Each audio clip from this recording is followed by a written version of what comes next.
Therefore, laying aside all malice, all deceit, hypocrisy, envy, and all evil speaking, as newborn babes, desire the pure milk of the word, that you may grow thereby, if indeed you have tasted that the Lord is gracious. Coming to him as to a living stone, rejected indeed by men, but chosen by God and precious, you also, as living stones, are being built up a spiritual house, a holy priesthood, to offer up spiritual sacrifices acceptable to God through Jesus Christ.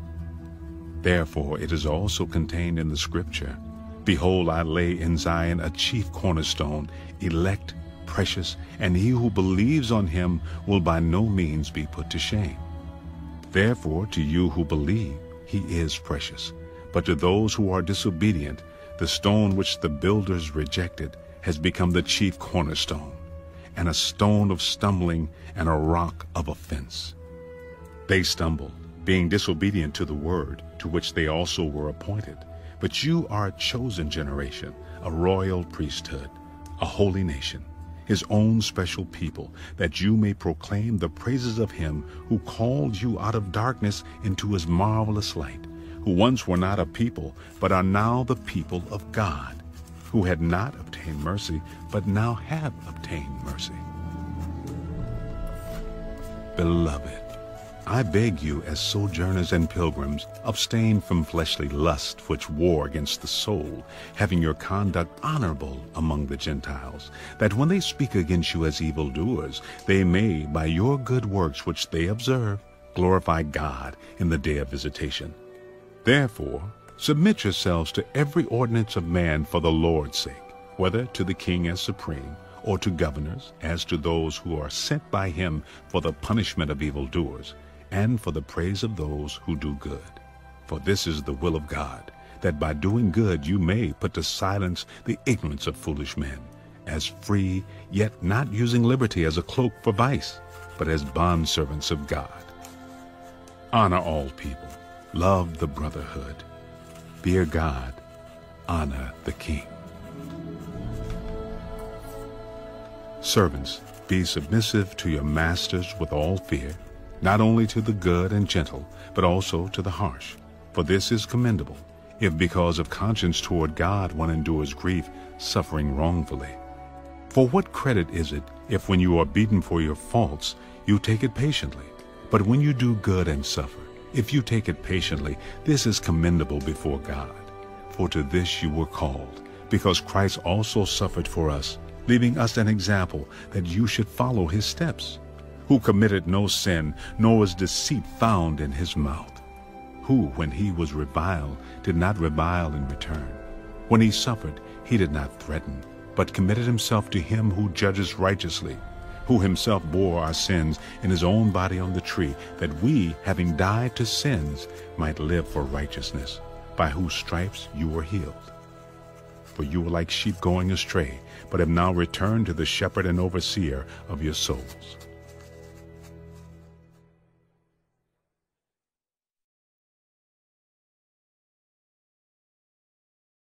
The Book of Proverbs. The preparations of the heart belong to man, but the answer of the tongue is from the Lord. All the ways of a man are pure in his own eyes, but the Lord weighs the spirits. Commit your works to the Lord, and your thoughts will be established. The Lord has made all for himself, yes, even the wicked for the day of doom. Everyone proud in heart is an abomination to the Lord. Though they join forces, none will go unpunished. In mercy and truth, atonement is provided for iniquity, and by the fear of the Lord one departs from evil. When a man's ways please the Lord, he makes even his enemies to be at peace with him. Better is a little with righteousness than vast revenues without justice. A man's heart plans his way, but the Lord directs his steps.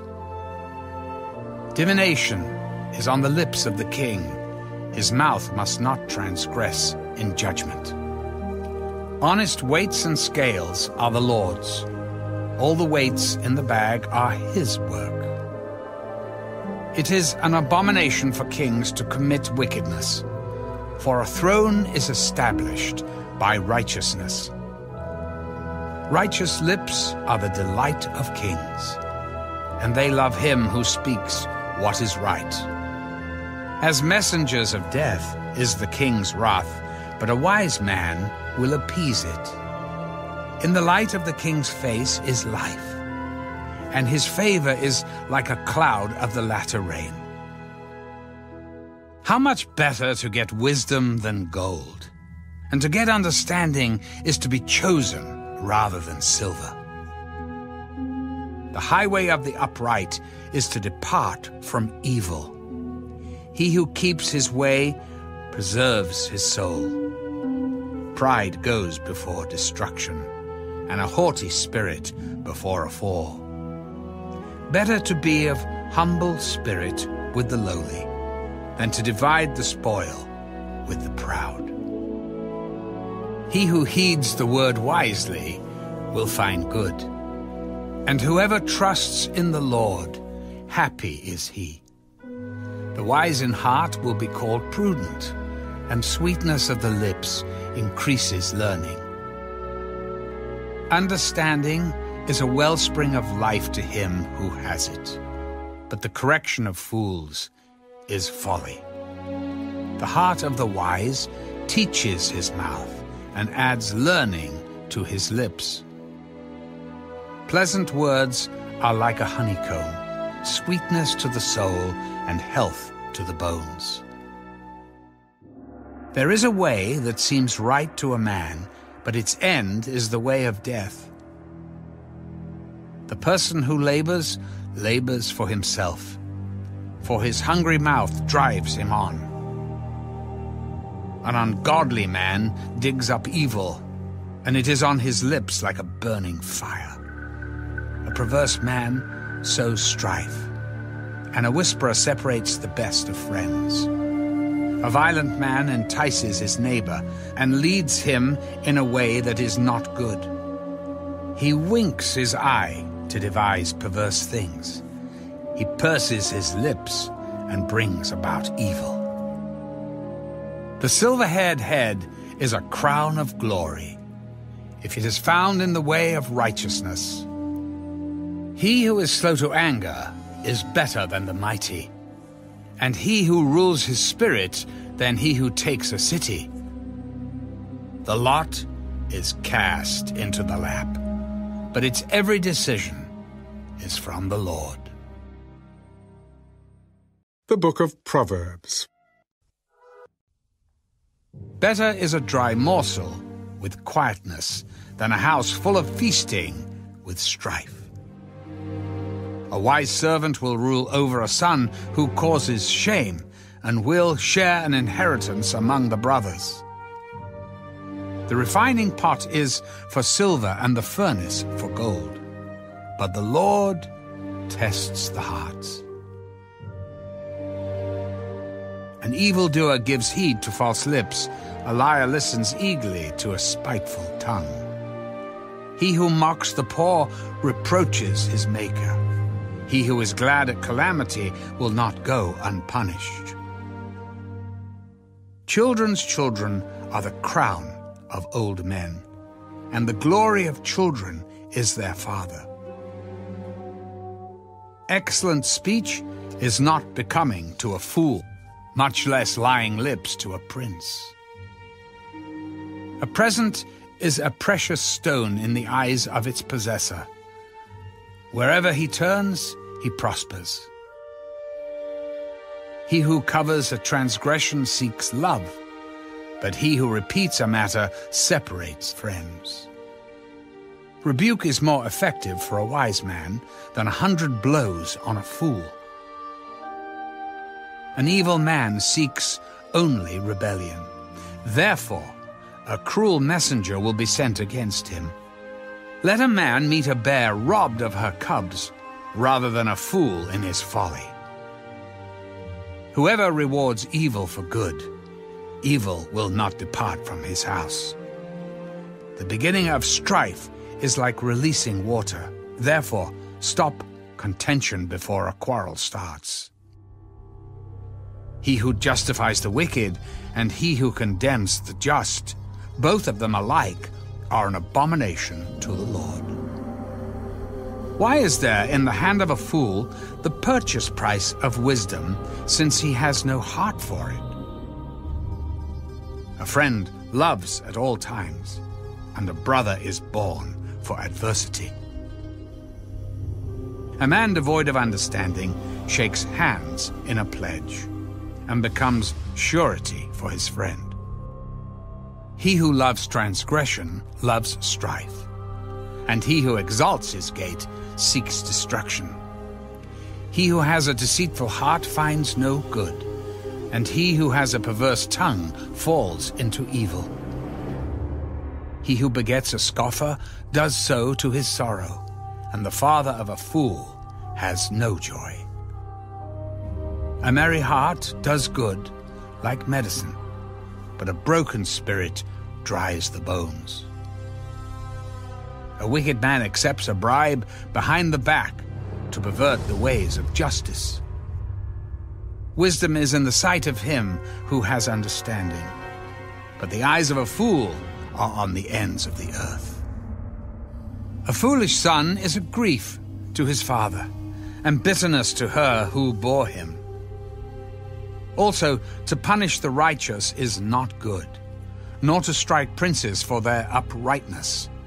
He who has knowledge spares his words, and a man of understanding is of a calm spirit. Even a fool is counted wise when he holds his peace. When he shuts his lips, he is considered perceptive.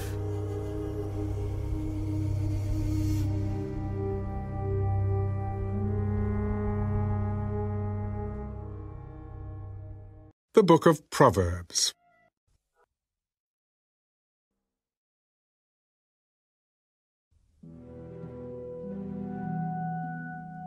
When you sit down to eat with a ruler, consider carefully what is before you, and put a knife to your throat if you are a man given to appetite. Do not desire his delicacies, for they are deceptive food. Do not overwork to be rich. Because of your own understanding, cease. Will you set your eyes on that which is not? For riches certainly make themselves wings. They fly away like an eagle toward heaven. Do not eat the bread of a miser, nor desire his delicacies, for as he thinks in his heart, so is he. Eat and drink, he says to you, but his heart is not with you. The morsel you have eaten you will vomit up and waste your pleasant words. Do not speak in the hearing of a fool, for he will despise the wisdom of your words.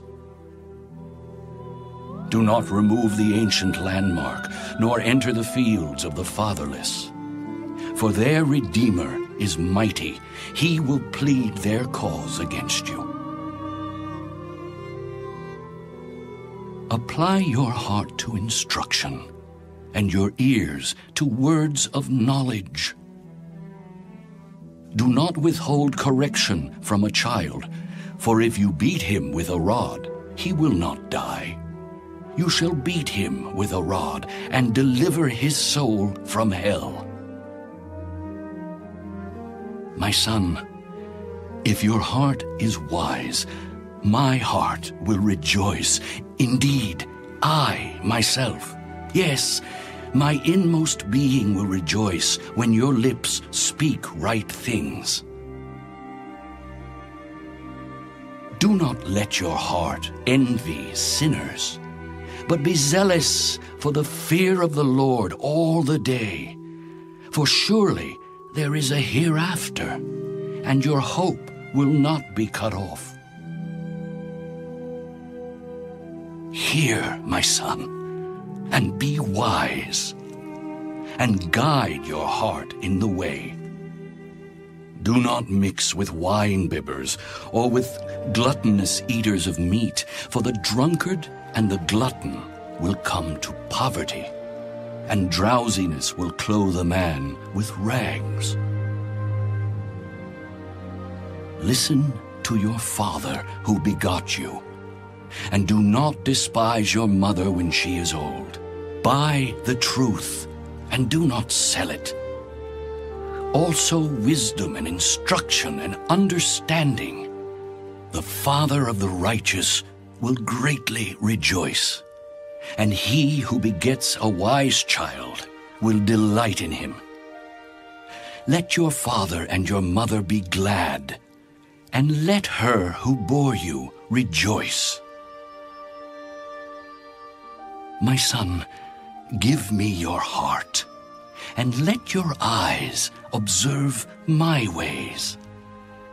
For a harlot is a deep pit, and a seductress is a narrow well. She also lies in wait as for a victim, and increases the unfaithful among men. Who has woe? Who has sorrow? Who has contentions? Who has complaints? Who has wounds without cause?